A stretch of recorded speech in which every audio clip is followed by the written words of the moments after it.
Some relationships end quietly, others end painfully, and sometimes they end in a way that feels like a part of your life has been torn away. Life goes on, but inside something stays frozen. The mind keeps returning to the past, the body remembers, and the heart feels like it has nothing solid to hold on to.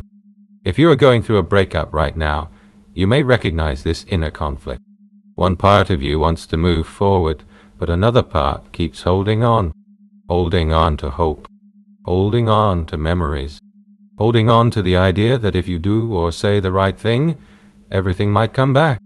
Robert G. Smith speaks about this very clearly. He says that the deepest suffering often does not come from the relationship ending. It comes from trying to hold on to something that has already changed. When we fight reality, reality always wins. Why letting go feels so difficult? A breakup is not just the loss of a person.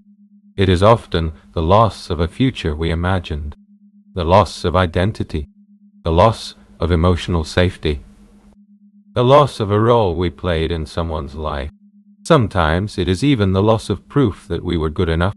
This is why the pain is often not really about the other person. It is about what the relationship gave us, or what we believed it gave us. And this is where the trap begins. Instead of processing the emotion, we try to process the person. We want explanations, validation. Tatsi, artu al, waren, antsi, antqualije, art pray, closure, control. And when that does not happen, jealousy, anger, and fear appear. But every attempt to fix or control the situation often deepens the wound, the danger of holding on to negative emotions. When we are hurt, difficult emotions naturally arise. Sadness, anger, jealousy, shame, sometimes even the desire for the other person to suffer as well. These reactions are human, but when we hold on to them for too long, they begin to shape our nervous system and future relationships.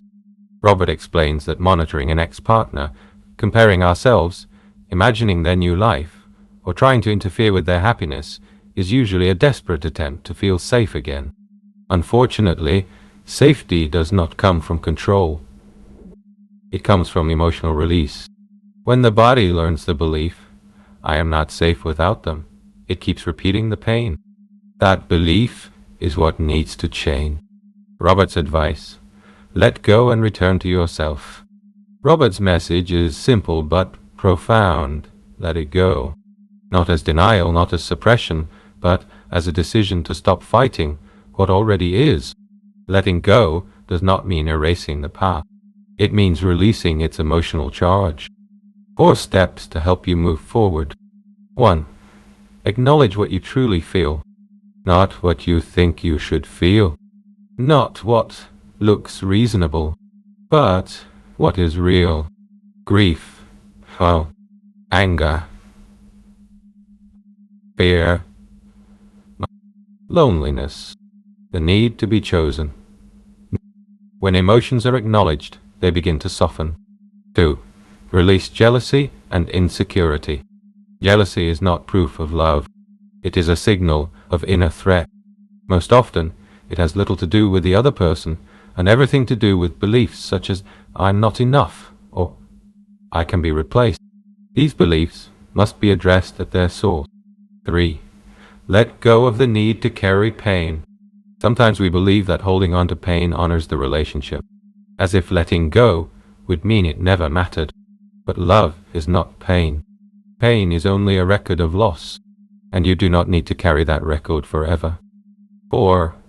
Keep the good memories and move on. You do not need to erase the past or pretend it was wrong. You can keep the gratitude and the good moments.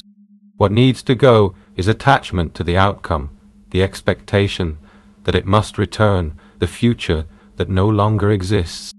The real root beneath the pain. Robert often guides people to look deeper. Why am I holding on? What does this give me? What am I afraid will happen if I let go? Very often, the answer is fear of being alone, unloved, or without meaning. Once this root is found, the emotional pattern can be changed. This is where faster EFT becomes a practical tool. Not as magic, but as a way to release emotional intensity, change internal images, and restore calm to the nervous system. Your happiness is not a prisoner of the past. The greatest gift you can give yourself after a breakup is returning to yourself.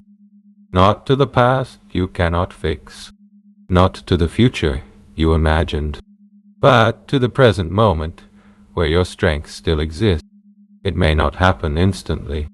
Memories may return. Emotions may fluctuate.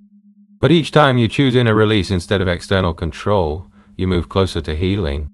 When you let go of what is holding you, growth begins. If you want practical tools to release emotional pain, change old patterns, and move forward with greater ease, visit my store. You will find ebooks focused on faster EFT, the mind, and deep, lasting change.